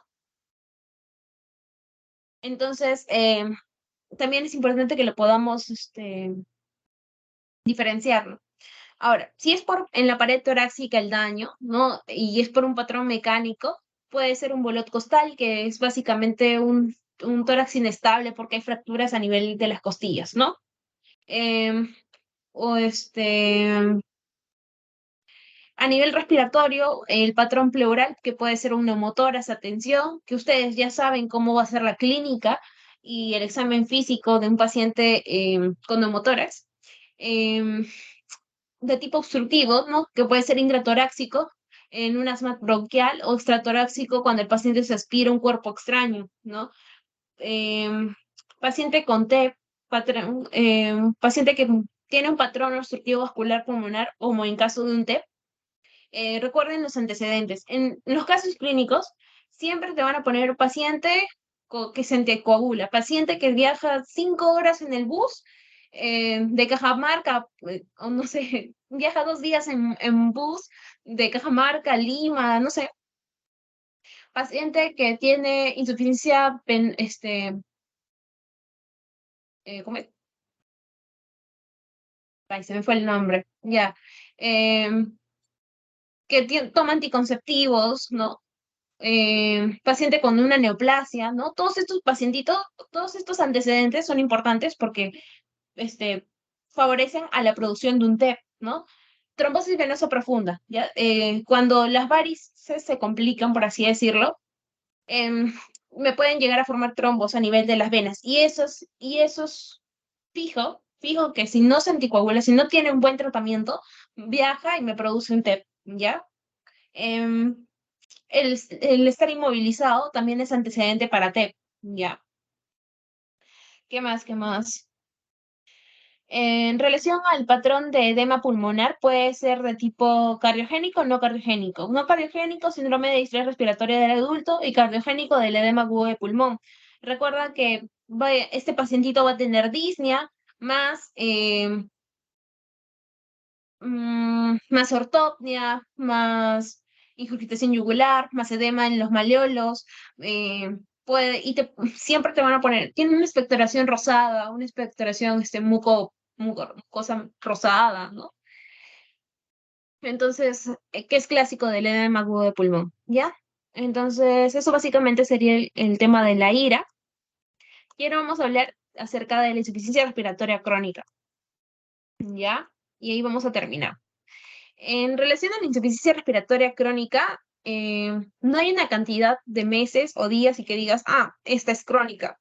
Es más que nada cuando comienzan a aparecer los mecanismos compensatorios. O sea, es una insuficiencia respiratoria la cual ya aparecen mecanismos compensatorios, entonces ya es una insuficiencia crónica. Mecanismos compensatorios, poliglobulia, retención del bicarbonato, aumento del gasto cardíaco derecho, ¿no? Em, Manifestaciones clínicas, acá vamos a ver ya más claro el tema de la cianosis, astenia, diaforesis, podemos ver clubing también.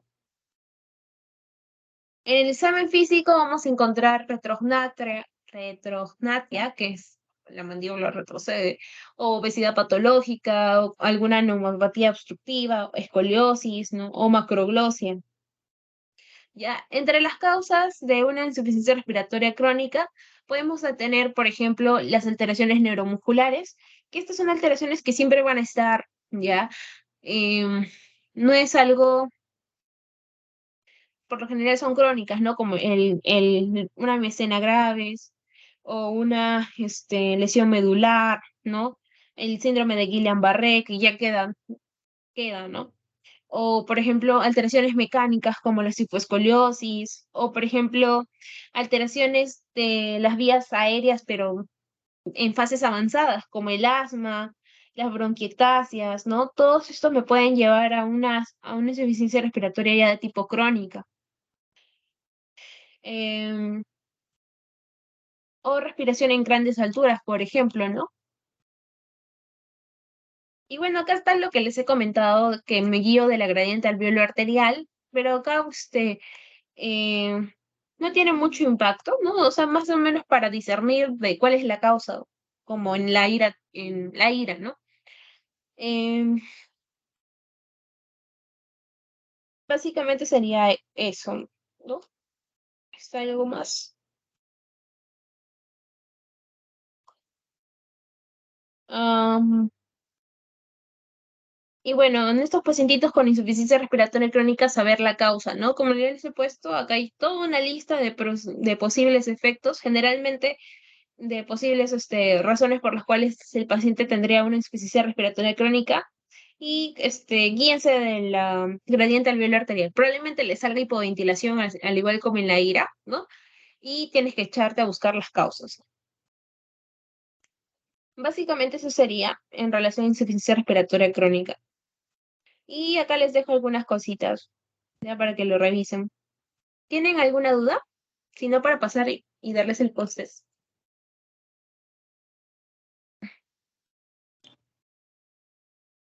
Todo claro. Ah, ya. Ok. Voy a pasarles el post. Igual me dejan sus dudas, no hay problema.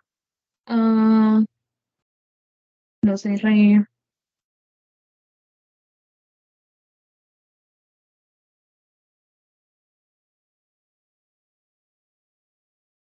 listo, está en el chat.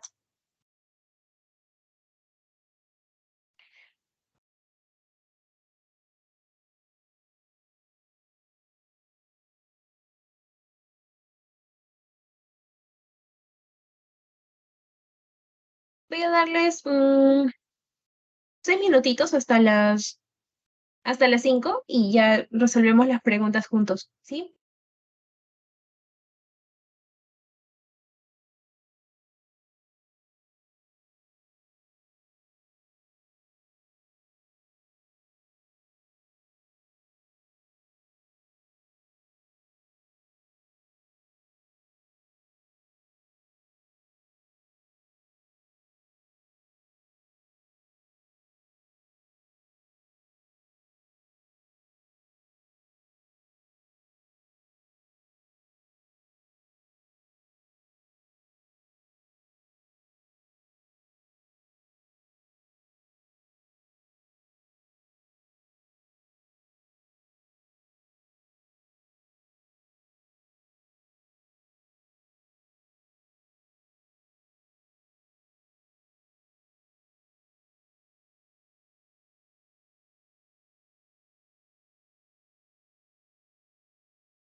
Ya, chicos, entonces vamos a pasar a resolver el pasito, ¿sí? Mm, ya. A ver, tenemos el primer paciente de 48 años con antecedentes de trombocitosis, despierta por falta de aire. A su ingreso tiene una saturación de 2 de 88%, frialdad distal, leve cianosis en lecho unguial y labios. Como una pepa que les puedo dar para ustedes es que cuando la saturación está en menos del 90%, por lo general la persona va a tener una presión parcial de oxígeno en menos de 60. Por eso, cuando ya está la persona desaturando menos de 90, sí o sí le colocan oxígeno y pues tienen que a echar a ver la causa, ¿no? De qué es lo que le está generando, eh, de qué es lo que le está generando esa insuficiencia, ¿ya? En este caso es descartamos la primera alternativa porque no hay antecedentes, o sea, no es que comió algo y se todo, no menciona nada de eso, tampoco te mencionan antecedentes de asma bronquial y es bien raro que debuten en adultos. Luego, insuficiencia respiratoria crónica, no, porque es abrupto, en primer lugar, y no te están dando datos de mecanismo de compensación. Y una insuficiencia cardíaca tampoco, no es un paciente cardiópata, faltaría más datos. Entonces, lo que quedaría es una insuficiencia respiratoria aguda, ¿no? Ahora, luego tenemos paciente joven de 24 años con antecedente de VIH y en tratamiento con targa. Esto es importante, chicos. El tratamiento con targa. ¿Por qué? Si no, sus linfocitos estarían bajos. Y en un paciente con VIH, con linfocitos o en una etapa SIDA, ese hombre puede tener cualquier cosa. Puede tener un hongo, puede tener de todo. Entonces, es importante que te digan que está con su tratamiento. Entonces, no está tan baja sus linfocitos, ¿ya? Te dice tiempo de enfermedad de 2 días, fiebre, escalofríos, tos, dolor torácica, tipo punzada, en base de emisoras derecho, malestar general, fase febril, 38.5, saturado 24, pulso 110 por minuto, frecuencia respiratoria de 26 por minuto. El examen clínico se encuentra en el aparato respiratorio crepitantes en base del emitoras derecho, y luego te dice en el aparato cardiovascular, ruidos cardíacos rítmicos y taquicárdicos. ¿Cuál diagnóstico no corresponde al paciente? En este caso, eh, inmunosupresión, sí, el paciente tiene VIH. Inmunodeficiencia adquirida, también es un paciente que no tiene eh, ah, ¿cómo decirlo? Su sistema inmunitario como nosotros, ¿no? Insuficiencia respiratoria, sí, porque mira, tiene poco tiempo, tiene disnea, menciono, ya. No, mira, para mencionar que tiene una insuficiencia respiratoria sería bueno tener la presión parcial de oxígeno, si no, no podemos hablar de una insuficiencia respiratoria como tal, pero tiene, o sea, clínica de problema respiratorio, así que lo podemos dejar a pasar. Pero lo que no, y lo de la neumonía basal derecha también es probable diagnóstico. ¿Por qué? Por la fiebre, em, la frecuencia respiratoria está incrementada, que era otra de las características que habíamos comentado, está desaturando, ¿no? Y es una neumonía basal. Hay crépitos en bases, ¿ya? Eh, y sobre todo en una base. ¿Se acuerdan que en el edema les había dicho que por lo general está en ambos lados? Y el edema, recuerden, no cursa con fiebre. Ya es un cuadro que es por alteraciones del, de la presión hidrostática y presión osmótica. Hay una alteración y por eso puede llegar a producir edema. Entonces, el edema no va con fiebre. Por eso, el diagnóstico acá sería edema. Bueno, la respuesta correcta sería edema agudo de pulmón. Esta enfermedad no tiene nada que ver con el tema, con el paciente, ¿ya? Este tercer caso, paciente varón de 76 años, antecedente tabaquismo de larga data, manifiesta tiempo de enfermedad 1 año aproximadamente. MP tos seca. MP tos seca, inicialmente de presentación episódica, tornándose más frecuente en los últimos 2 meses, baja de peso 10 kilos y disnea de grandes esfuerzos. Cuando les mencionen baja de peso de 10 kilos, no significa que sea patognomónico ya, pero en los casos clínicos casi siempre lo relacionan con un proceso neoplásico, por si acaso, les voy avisando. Y sobre todo cuando es una enfermedad crónica, mira, tiene un año, ¿ya? Disney ante grandes esfuerzos, niega fiebre y malestar, no edemas. A su ingreso encontramos PA de 130,80, frecuencia respiratoria 26. Destaca presencia de opacidad nodular. Em, Cuando vean radiografías o cuando vean diagnóstico por imágenes, se van a dar cuenta que cuando tenemos nódulos en los pulmones hay que tener mucho cuidado, porque dependiendo de la forma y el tamaño, que en este caso es grandote, puede ser orientativo de una neoplasia, ¿ya? Entonces, este paciente tiene una clínica orientativa que pérdida de peso, larga data, ¿no? Y en la radiografía tiene nódulos. Entonces, probablemente esto esté relacionado con un adenocarcinoma, ¿no? ¿Por qué no hablamos de neumonía extrahospitalaria? Pues nunca estuvo en el hospital, no tiene fiebre, no tiene cuadro infeccioso. Insuficiencia cardíaca congestiva, no parece el paciente cardiópata. Insuficiencia respiratoria aguda tiene un tiempo de un año. No hay forma de que o sea, si bien es cierto, no hay tiempos, pero, o sea, respiratoria aguda es brusco, no es brusco, tiene aparición de días, horas, inclusive estas semanas, ¿no? Esto ya tiene un año. Y un absceso pulmonar, sí, tendría clínica infecciosa, no tendría fiebre y sobre todo la expectoración. Entonces, este paciente no lo tiene. Entonces, estaríamos hablando de un adenocarcinoma, ¿ya? Luego tenemos paciente mujer de 42 años con antecedente de insuficiencia vascular venosa de extremidades inferiores. Ahí está el típico caso. Tiene trombosis venosa profunda. Uno, un viaje terrestre desde la ciudad de Cajamarca a Lima. Es un viaje que tarda 48 horas. Disnea súbita. Disnea súbita. Dolor torácico. Trastorno en el sensorio. Una presión parcial una saturación de oxígeno de 88% y cianosis distal. Eso cantado, puede hacer un TEP. Es un cantado, ¿ya? Pero, a ver, ¿qué le puedo decir? Ah, no, acá me he equivocado. ¿Cuál la afirmación no corresponde al contexto? Ay, ya, disculpen chicos, acá me he equivocado en ponerle la alternativa, pero ya, creo que sí me entendieron. Es un TEP, ¿no? O sea, con ese cuadro es un TEP.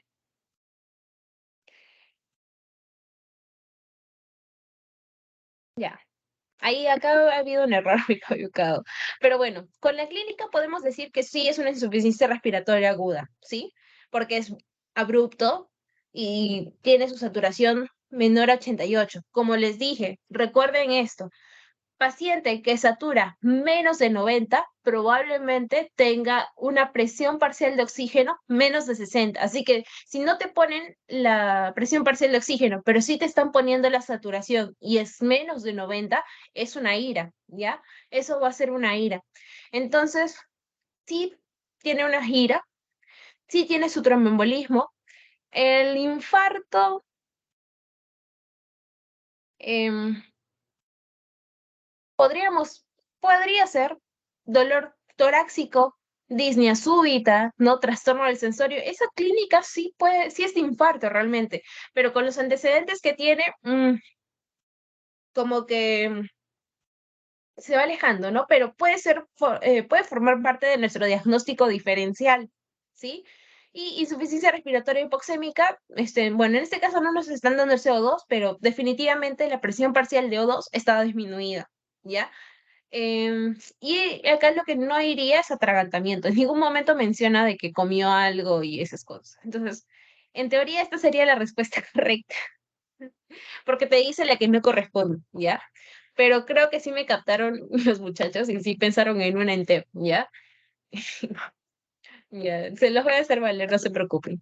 Paciente, en la última pregunta menciona paciente de 64 años de edad con antecedentes patológicos de hipertensión arterial y diabetes mellitus, en tratamiento irregular. O sea, es un paciente con malos hábitos.